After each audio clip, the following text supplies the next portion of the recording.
রাতের অন্ধকারে ছোট্ট টিনের ঘরটার ভেতর বসে ছিল রাহাত। বাইরে টুপটাপ বৃষ্টি পড়ছে, ভাঙা চাল দিয়ে পানি পড়ে মাটির মেঝে ভিজে গেছে। ঘরের এক কোণে তার মা কাশতে কাশতে শুয়ে আছে, আরেক কোণে একটা পুরনো হারিকেনের ক্ষীণ আলো জ্বলছে। সেই আলোতেই রাহাত চুপচাপ বসে ভাবছিল মেঘলার কথা। মেঘলা ছিল গ্রামের সবচেয়ে সুন্দর মেয়ে, ধনী পরিবারের মেয়ে হলেও তার মনটা ছিল খুব সহজ সরল। রাহাতের মতো গরিব ছেলেকে ভালোবেসে ফেলবে, এটা কেউ কখনো ভাবেনি। কিন্তু ভালোবাসা তো টাকা দেখে আসে না। প্রথম দেখা হয়েছিল নদীর ঘাটে। রাহাত তখন দিনমজুরের কাজ শেষে নদীর পানি দিয়ে মুখ ধুচ্ছিল। মেঘলা তার বান্ধবীদের নিয়ে সেখানে এসেছিল। হঠাৎ মেঘলার হাত থেকে পানির কলস পড়ে যায়। সবাই হাসাহাসি করছিল, কিন্তু রাহাত চুপচাপ কলসটা তুলে এনে দেয়। মেঘলা মিষ্টি হেসে বলেছিল, ধন্যবাদ। সেদিন প্রথমবার রাহাত কোনো মেয়ের হাসি দেখে বুকের ভেতর কেমন যেন অনুভব করেছিল। এরপর থেকে প্রায়ই তাদের দেখা হতে লাগল, কখনো বাজারে, কখনো নদীর ধারে, কখনো বটগাছের নিচে। একদিন বিকেলে মেঘলা রাহাতকে বলেছিল, তুমি এত চুপচাপ কেন? রাহাত হেসে বলেছিল, গরিব মানুষের বেশি কথা মানায় না। মেঘলা তখন রাগ করে বলেছিল, ভালোবাসার কাছে গরিব ধনী বলে কিছু নেই। সেই দিন থেকেই শুরু হয়েছিল তাদের গল্প। মেঘলা প্রায়ই লুকিয়ে রাহাতের জন্য খাবার নিয়ে আসত। রাহাত প্রথমে নিতে চাইত না, তার আত্মসম্মান খুব বেশি ছিল, কিন্তু মেঘলা জোর করে খাইয়ে দিত। একদিন মেঘলা বলল, তুমি একদিন অনেক বড় মানুষ হবে।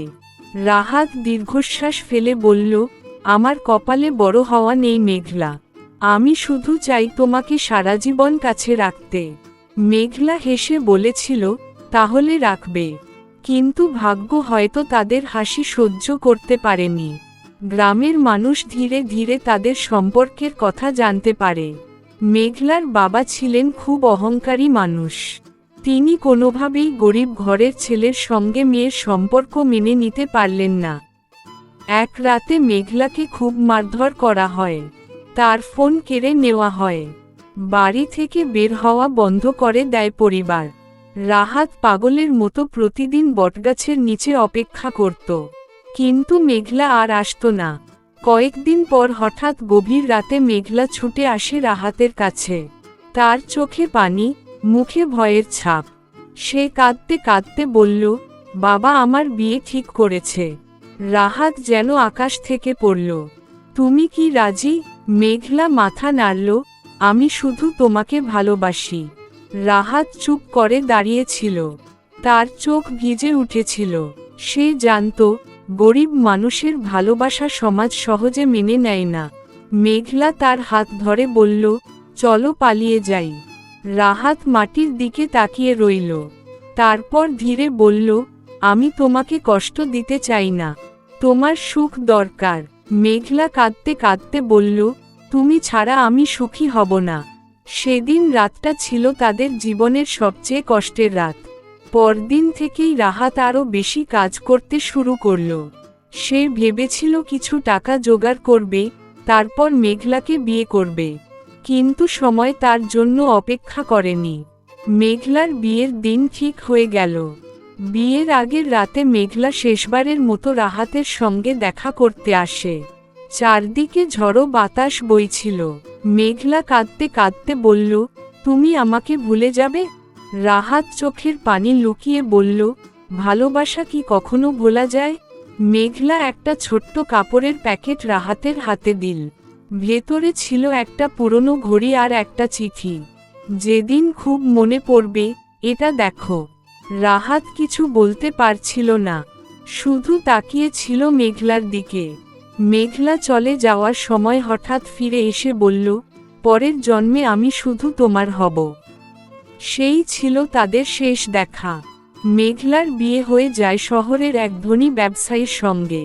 আর রাহাত প্রতিদিন নিজের কষ্ট লুকিয়ে কাজ করতে থাকে। সময় কেটে যায়। একদিন খবর আসে, মেঘলা খুব অসুস্থ। বিয়ের পর থেকে সে কখনো সুখী ছিল না। স্বামী তাকে সময় দিত না। বড় বাড়ির ভেতর থেকেও সে একা হয়ে গিয়েছিল। রাহাত খবরটা শুনে চুপ হয়ে যায়। সে দূর থেকে শুধু মেঘলার বাড়ির দিকে তাকিয়ে থাকত। হঠাৎ এক বর্ষার রাতে গ্রামের এক ছেলে দৌড়ে এসে বলল, রাহাত ভাই, মেঘলা আপা আপনাকে ডাকছে। রাহাত পাগলের মতো ছুটে যায়। বড় বাড়ির এক ঘরে সাদা বিছানায় শুয়েছিল মেঘলা। তাকে খুব দুর্বল দেখাচ্ছিল, চোখের নিচে কালি পড়ে গেছে। রাহাতকে দেখে মেঘলার চোখ ভিজে উঠল। সে কষ্ট করে বলল, তুমি এসেছ, আমি জানতাম তুমি আসবে। রাহাত তার হাত ধরে কাঁদতে লাগল। তোমার কিছু হবে না মেঘলা।